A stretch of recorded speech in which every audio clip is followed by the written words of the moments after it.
The Rush Hour with James Golden. Entertaining and informative. On the Red Apple Podcast Network. I've seen some progressive criticisms of me personally saying, what experience does the Vice President of the United States have with hostile, high-stakes negotiations? And I would point those progressive critics to the fact that just 2 days ago I spent over an hour on The View.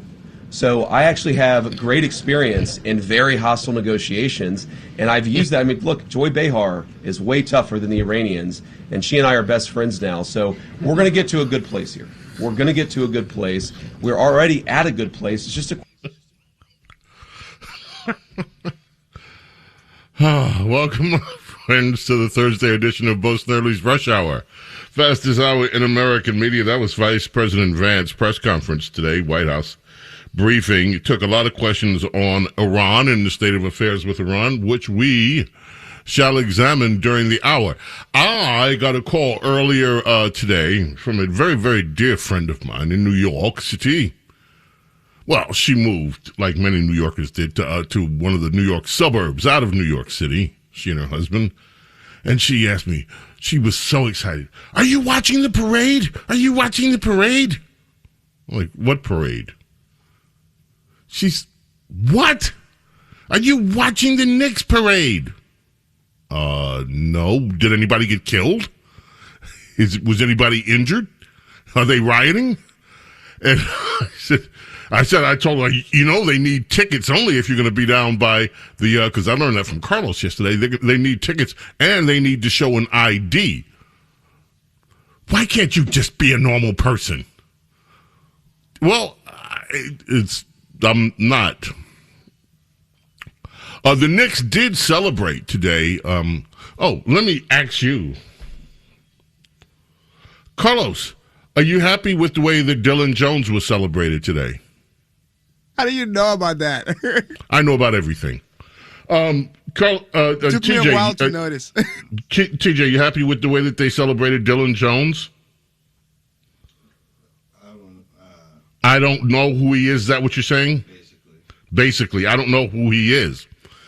Ladies and gentlemen, the New York Knicks today, the New York City Hall, Mondami, socialist mayor, they had big banners of the jersey numbers at City Hall outside. And today there was a banner with the number 33. And Jones was listed. This was displayed at City Hall. That's not good. What do you mean that's not good? That's Patrick Ewing's number, he says. Well,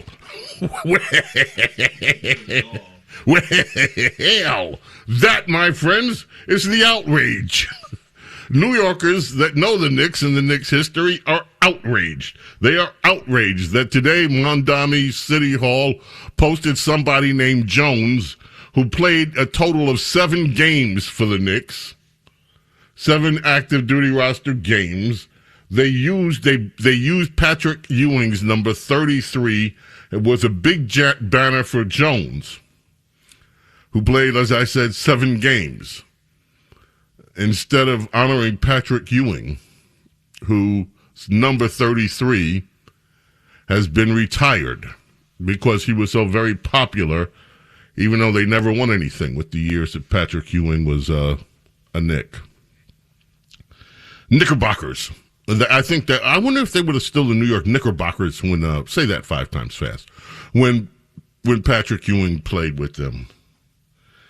So, by the way, did you know the Knicks are going to the White House? First NBA team during Trump's term that will visit the White House. President Donald Trump's hometown team will be the first NBA champions to visit the White House during either of his terms in office.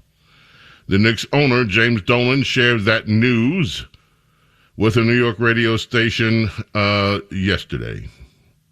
We just did receive an invitation from the White House, which we accepted.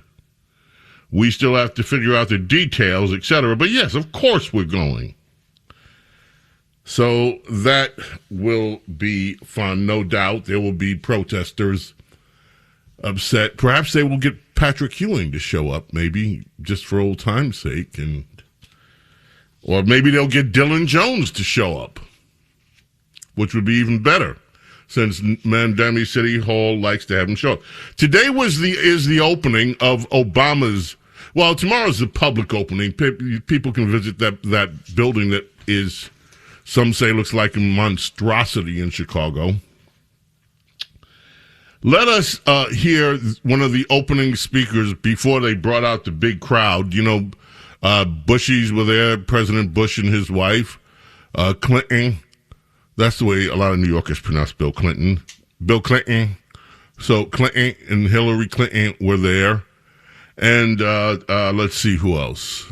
Clinton, Bush. Oh, the Obamas, of course, were there, since it's their big show. And they all took a big group photo together. Very nice. Let us listen to one of the opening speakers as they were preparing to open up the joint. Cut one, hear from, I don't know this woman's name, but anyway, she was speaking, welcoming people to the big Obama building opening, the Presidential Center. We'd also like to take a moment to recognize the original inhabitants of the land upon which we are gathered today. We honor the Anishinaabe, the Council of Three Fires, the Ojibwe, the Odawa, and the Potawatomi nations. So, the Ojibwe, the Pottery Barns, I'm not making fun of these Indian groups. I'm not. I'm just saying it sounded to me like I heard pottery. I was just like, oh, Pottery Barn. Nothing against to the groups. Not trying to be offensive to the three councils, to the Ojibways, to the. Play it again. I got to get the name straight, so that I'm not perceived as making fun of anybody, because I'm not. We'd also like to take a moment to recognize the original inhabitants of the land upon which we are gathered today. We honor the Anishinaabe, the Council of Three Fires, the Ojibwe, the Odawa, and the Potawatomi nations. The Potawatomi, the Odasa, the three councils. Do I have that right? Who did I miss? Play one more time. Let's get them all. Come on. Let's just. We'd also like to take a moment to recognize the original inhabitants of the land upon which we are gathered today. We honor the Anishinaabe, the Council of Three Fires. Stop. The Anishinaabe, the Council of the Three Fires. Go ahead. Ojibwe, the Odawa, the Odawa, and the last one? Potawatomi nations. The Potawatomi nations. Okay. Now, I just would like to make to the Anishinaabe, the three councils, I'm forgetting how to pronounce them already, sorry. The Ojibways, the Adawasas, and the Potawatomis. I'm not making fun. It's just very difficult to remember the pronunciations. I would just like to make a point about this. All of these Indian groups were honored today. We would like to acknowledge the original people that were on this land. So apparently all these people were on this little acreage that Obama took over, big acreage. So they were all there. The Anishinaabe, the three councils, the Abajos, the groups. And so we'd like to honor them. Would like to honor them by paying our bills? Well, hell no. I got that story coming up next. How do you honor somebody? By calling their name? We'd like to honor the people who we took the land from. Is it an honor to call their name and not give them the land back? In other words, we stole this land from these group of people, and we would like to honor them by saying, hey, suckers, we stole your land. Because I don't see anything here that honors them by saying, here's the land back. Here's some land, here's some money, we broke some treaties with you people, or we took your land, we settled your land, we took it from you, your ancestors are not getting a squat. They're not getting a dime, But we are going to sit here and pat ourselves on the back for calling your names. What kind of honor is that? They ain't honoring a damn body. Here are all the people we took land from. We honor you. You're not honoring anybody. And now we go to the other thing that TJ just raised. How about paying your bills? How come we're not seeing these reports on NBC, CBS, big front page story, New York Times, Washington Post, LA Times, Chicago, especially the Chicago Tribune, cut number 2. This came from Fox Digital. A story that you're not seeing anywhere I would like to know why they're not getting paid, and what sense is celebrating Juneteenth if our black contractors are not getting their money. That's the big Fox logo. Fox Digital. We're about to tell you some My name is stuff. Omar Sharif, president of the Thank African American Contract Association. I've got been pretty in music business behind it, since too. 1989. I've never seen this happen since I've been in business. Even when I work with the Chicago Urban League, so many of our black contractors are complaining about they have not got their money. But the other side of it, a lot of the black community and the newspapers do not know that these people have not been paid. Some of the people have put their mortgages up. They're going to lose their bonding, their rate in their bonding company. They're going to lose their relationship with their supplier, as well as their banker may want to bring in their note. So they're afraid to talk about these things, but they tell me in privacy that these things are taking place with them. And they're scared to death about talking about it, some of them. Someone will hang up the phone on you and just say, I don't want to talk about that, and bye. Yeah, we met with them on several terms, but that's when they told us they had to stop conversation about it because they all signed a non-disclosure. And we're that bridge over troubled water for them. Not only they're going to be at financial risk, they are going to not be able to work on other major projects that we try to place our contractors on. And some of our biggest contractors are being hurt and hampered by this matter. Some of our contractors are already in bankruptcy. That's what they're saying, that if it wasn't the fact that they worked on this Obama project, they would not be under this type of problem, filing bankruptcy for protection. So all we ask them to do is to pay them their money, work out the deal, so that they can be happy of the place being opened up and they can see some relief. All right, so here's That's the deal. Let me just try to translate this, because they here's the deal, folks. Them Obama people, them people ain't paid the people that actually did the work, right? And they come into this guy and his organization because people ain't been paid, and they black people that ain't been paid. So here's the deal. All them yesterday on the stolen land taken from the Indian, right? They there today on all the stolen land from the what's the name of them people again? The Potawatomi, all them people, the 3 councils, the issue be the peoples, the Indians of the land upon which we are gathered today. These people honor the Anishinaabe, the Council of Three Fires, the Ojibwe, the Odawa, and the Potawatomi nations. That's right. All them people that they don't have their land no more, so they got robbed. And then all the black people, the contractors that helped build this thing, because they came with me in privacy, and they said privacy, they made us sign a non-disclosure, so we can't even tell the truth. Obama did not pay us, and we losing our houses, we losing our mortgages, we losing everything. We losing our businesses. We can't do business. We can't do business because we ain't been paid. And this be happening in Chicago, Illinois, home of the Obama. And they sitting there today all clapping and happy and jubilant, Juneteenth-y. Everybody Juneteenth-y up in that joint today because Obama is his big building, but people that work on the building ain't been paid. Especially the brothers. The brothers ain't been paid. And they be going bankrupt.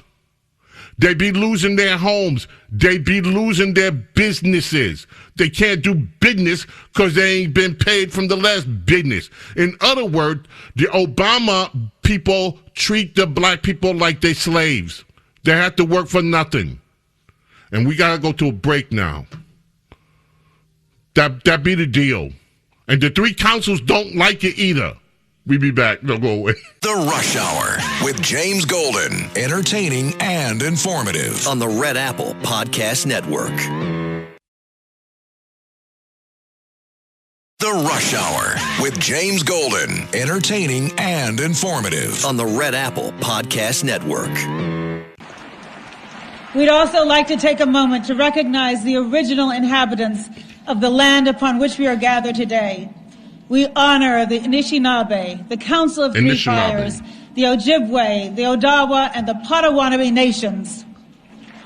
And the Potawatomi, the Odasa, the Anishinabes. That's what, the Anishinabes. All right, there's so much wrong with all this. First of all, you have the head of the association who sounds like he attends Chicago public schools. I'm sorry, he does. And what he's saying is right, though. And then you have all these tribes that are nowhere to be found because they're on the stolen land. Yet you have all the big shots like Angela Merkel, YouTube Bono is there. All these people are there. The Obamas are there, and they're all on stolen land. There's people they stole the land from have nothing. The contractors that built the building, these are the people that complain the White House was built by slaves.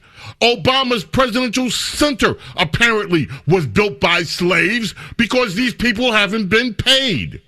The hypocrisy is ridiculous. The Rush Hour with James Golden. Entertaining and informative. On the Red Apple Podcast Network. The Rush Hour with James Golden. Entertaining and informative. On the Red Apple Podcast Network. All right, I'm going to get off this because I had planned to do a lot more on what J.D. Vance said and all that, but this thing really does have my goat. You open up with all the people from the Obama Stolen Land Center in Chicago. They opened the honor with them. None of these people were on the invite list as far as I can tell. It's just words to honor people. We stole your land. We put up $1 billion building that we haven't paid people that worked for. They're slaves. And we're all here celebrating and patting ourselves on the back. Except for the slaves, the black people in Chicago that we said we were going to help, who are now going out of business, who are now dealing with the stress of all the free work. You built this monstrosity on their backs, literally, for free. And Obama hasn't said a word about it. Michelle Obama hasn't said a word about it. And the invited guests haven't. Bono is there. Goes all around the world protecting the little guy. Nobody's talking about these black subcontractors who put their blood, sweat, tears, and businesses on the line to help build Obama's Stolen Land Center, and they haven't been paid. John Legend, who is a political loudmouth, was there. And Mr. Political Loudmouth saying someday we'll all be free. Well, does that include the slaves that worked for Obama to help put up his Stolen Land Center? Christina Aguilera was there. Mark Anthony, Eddie Vera, Stevie Wonder, of course, and Bruce Springsteen are supposed to be there. I love Stevie. You know that. Ain't so crazy about Bruce Springsteen. But is anybody talking about the black contractors? No. Now, Michelle talked about Obama. She said 8 years in the crucible, not once did you melt in the heat. Not once did you let it harden you. Instead, you used it to reveal your truest essence, your stubborn optimism and unflinching courage, your dazzling brilliance and unpretentious decency, your ferocious work ethic and absolutely unshakable moral fiber, and to do it all as a first. Well, he wasn't the first president. And if you listen to the Democrats, Clinton was the first black president. I'm just reminding you of what they said at the time. So technically, in Democrat language, he wasn't the first. She rattled off a list of highlights: standing up for marriage equity, killing Osama bin Laden, listening to science. Oh, we're listening to science right now, and the Democrats are upset about it. The science of biology. She also... Jennifer Hudson was there. She sang the national anthem. Christina Aguilera delivered a rousing rendition of What a Wonderful World. Pearl Jam's Vetter. Teenagers in the nonprofit Guitars Over Guns program.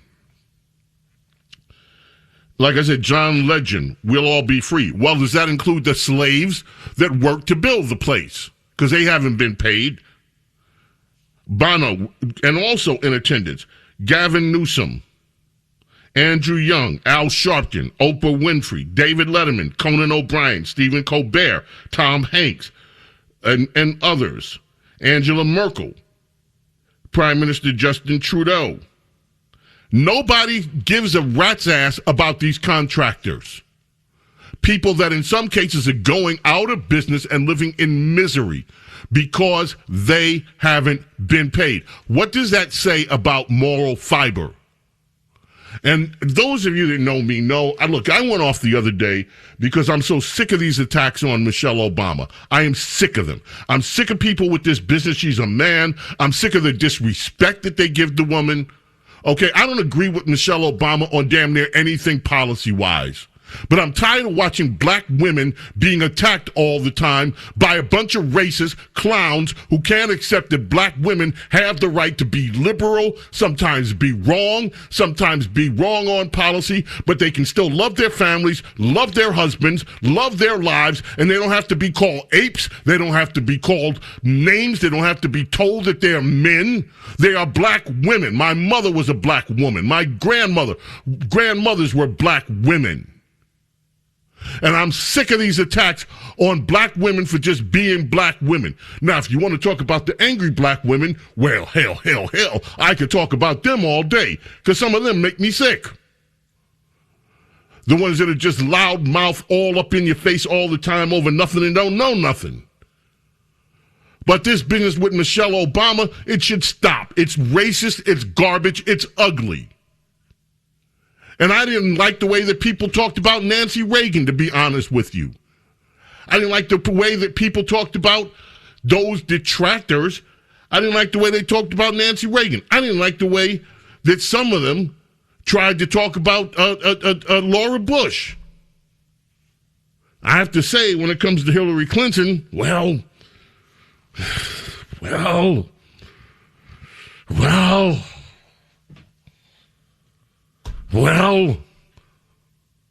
But even with Hillary Clinton, I mean, no, never mind that. But these other, Barbara Bush, nice lady. Leave Michelle Obama the hell alone. Talk about her policy. Talk about the things that she says wrong policy-wise. But as a woman, give me a break. I'm sick of it. But that doesn't mean we should ignore what's going on with this center. And the whole Democrat Party, well, slaves built the White House. Well, slaves built Obama's house, apparently, because they haven't been paid. All right, I'm done with that. Thank you for indulging me. I didn't intend to spend all this time on it. And I still don't know the names of those tribes that I can just rattle them off my tongue. And I'm going to have to learn them all because I'm going to talk about it. And I don't want the tribes to think I'm insulting them. The three councils, the ways. I'm going to learn their names. Okay. Now, J.D. Vance was on fire today at his presser. Let's listen to, speaking of Obama, J.D. Vance cut 4, explaining to the press the difference between the deal that Trump went and that Obama's. Go ahead. The Gulf Coast Coalition loves this deal because they think that it makes Iran weaker. They hated the Obama deal because they thought that it made Iran stronger. They know more about this, and they have more to lose than anybody, including the United States of America, so I trust their judgment. The second thing is where the deal came from. You have to remember, in 2015, Iran had built a sophisticated nuclear weapons program with a nuclear weapons stockpile. So the perspective that we came at as the United States was, you already have a really nice nuclear program. We're going to bribe you with American money in order to stop it. Our perspective and where we're coming at it is, we already destroyed your nuclear program. And so if you promise and show verifiable pathways to not rebuild it, then we're willing to give you some sanctions relief and things like that. So it's a fundamentally different perspective. Now, there are all these substantive differences as well. The Obama nuclear deal allowed enrichment. Ours will not. The Obama deal allowed the accumulation of stockpiled weapons-grade material. Ours is actually leading to the destruction of that stockpile of enriched material. So there are many differences. The Obama deal gave them over $1 billion of American money. This deal gives them $0 of American money. So a lot of substantive differences, but I think the most important differences are where we're coming at it from a position of strength and the fact that our Gulf Coast partners love this deal. Now, there were Republican critics of this deal. J.D. Vance was asked about them in particular, the Republicans who are bad-mouthing it. Think Bill Cassidy, think some of the others that are out already bad-mouthing it. Cut 7, he addressed the Republican, in some cases, the critics of this deal. I would say to anybody, any of the critics, is number one, have a little bit of faith in the President of the United States. The idea that he is going to strike a deal that's been bad for the American people, it's preposterous. He is the person who has had the courage to fundamentally transform our relationship with Iran and with a lot of other countries over the last year and a half. He believes in this deal.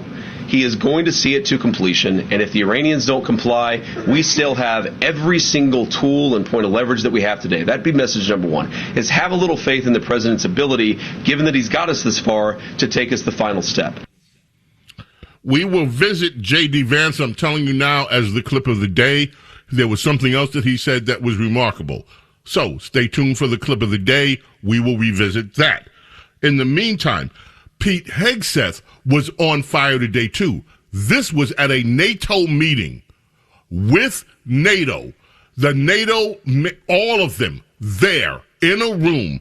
And Pete Hegseth, Secretary of WAWA, went off. Well, in political terms. Cut 14. Secretary of WAWA, Pete Hegseth, at a NATO summit meeting today. For many years and over 2 administrations.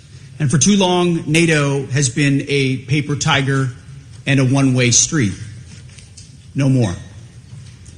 And that's what the Hague Summit is all about. That's what defense spending commitments are all about. Transforming NATO back into a real military alliance that's focused on hard power and real deterrence. A NATO 3.0, modeled on the NATO 1.0 that won the Cold War, with our allies actually taking the lead in Europe's conventional defense. And that's what NATO was always supposed to be and what its framers like President Eisenhower always expected. Europe was not supposed to be a dependency of the United States. That's not what Winston Churchill or Charles de Gaulle or Konrad Adenauer wanted or expected. No, Europe was supposed to be a military power allied with a strong America. This is the essence of NATO 1.0.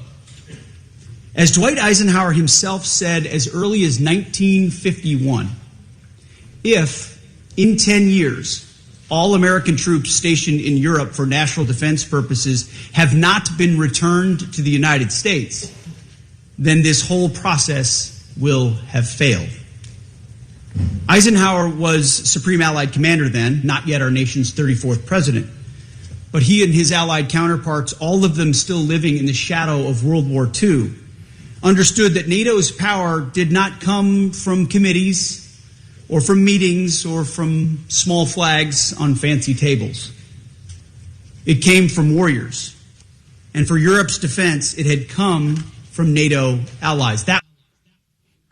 And he was sitting at a table and they were all there with their little tiny flags on the table. And boy, Pete Hegseth ripped them a new one.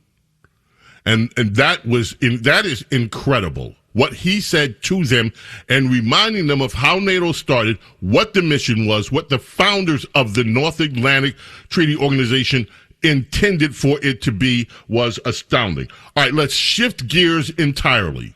It's been foreign policy, and Obama's stolen land. Center. Now let's go out to California. Newsom was there. Folks, this is astounding. A Fox report, cut 16, on utility companies' contracts. $633 million of contracts. Listen to the way the contracts were handled. It is pressuring the state's public utilities that provide electricity to millions of homes to award up to $633 million in contracts to LGBT-owned firms. And the state has actually set up an official gay certification program. You have to submit letters from your doctor, letters from your friends, an award from an LGBT organization to qualify to get these special contracts.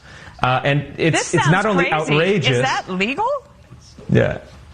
It's not only outrageous, it's also illegal. And look, if you're LGBT, you should have the equal rights, according to everyone else, to compete for these contracts. What's happening is that the government in California is saying that these contracts are only available if you pass their gay certification program, and all heterosexual people are denied these opportunities. Has anyone been harmed because of these contracts? Can anyone say that they were denied a contract because they didn't have this certification, or wouldn't say that they did? Yeah, I think that's absolutely right. This is happening, and fortunately we have Harmeet Dillon, who's the Assistant Attorney General for Civil Rights. She's already on top of this. She's sent a letter to California. She's opening an inquiry into this. And look, it has to stop. We can have equality in this country, or we can have unequal treatment in this country. I know we're for equality. That's the standard that we need to have. No more gay-only contracts, no more race-based contracts. It's only should be based on competence, merit, and quality of the product. That is Christopher Rufo, by the way, who's brilliant, who's exposing this. Gay certification to get a contract from the state. You have to certify you're officially gay, and then you can get a contract. Everybody else, you're not welcome. This is obscene. And it's not because it's gay, it's because it's any group. The government is not supposed to do this with any special group. Citizens are supposed to be treated equally under the law. James Golden, Snerdley, fastest hour in American media continues. We're coming back with the clip of the day. You'll want to hear it. Do not go away. The Rush Hour with James Golden. Entertaining and informative on the Red Apple Podcast Network. The Rush Hour with James Golden. Entertaining and informative on the Red Apple Podcast Network. The clip of the day. You want to hear it. It's the clip of the day. Yes, ladies and gentlemen, as promised, the clip of the day today, Vice President J.D. Vance. Now, I saw the Axios report, that Netanyahu is fuming. That's not reflective of the conversations that I've had with him, but maybe he's saying something to somebody else that he's not saying to me. What I will say, and this does bother me, is that you've seen people within Bibi's cabinet who have come out and attacked the deal, and in some ways very personally attacked the President of the United States. And I guess my message to them would be twofold. Number one, Donald J. Trump is the only head of state in the entire world who is sympathetic to the nation of Israel at this moment in time. And he happens to be the head of state of the world's superpower. If I was in the cabinet of the Israeli government, I might not be attacking the only powerful ally that I have anywhere left in the entire world. And the second message I would give to some of those cabinet members, Bibi, to his credit, has not gone down this path, but to some of these cabinet members in Israel who are attacking the President of the United States, the other thing that I would say is that over the last 3 months, 2/3 of the defensive weapons that have protected your homeland have been built by American hands and paid for by American tax dollars. The problem for Israel is not Donald J. Trump. And anybody in Israel who thinks their biggest problem is the President of the United States needs to wake up and smell the reality of the situation that country is in. Thank you all. Boom. Mic drop moment. It speaks for itself. We leave you today, my friends, by honoring the music, the life of Paul McCartney, who has a birthday today, born in 1942, 84. Of course, his time with the Beatles, the time he spent with Paul McCartney and Wings, and his solo career have made him the most successful rock and roll composer of all time. And he is certainly beloved. We have to go. Happy birthday, Paul McCartney. You are an original, my friend. May God bless, protect each and every single one of you, your families, and your loved ones. Love and gratitude for your being here with me and allowing me to be with you. God willing, we are back tomorrow for the I Can't Believe It's Already Friday edition of Bo Snerdley's Rush Hour. Until then, I bid you adieu. Bye. Thanks for listening to Bo Snerdley's Rush Hour.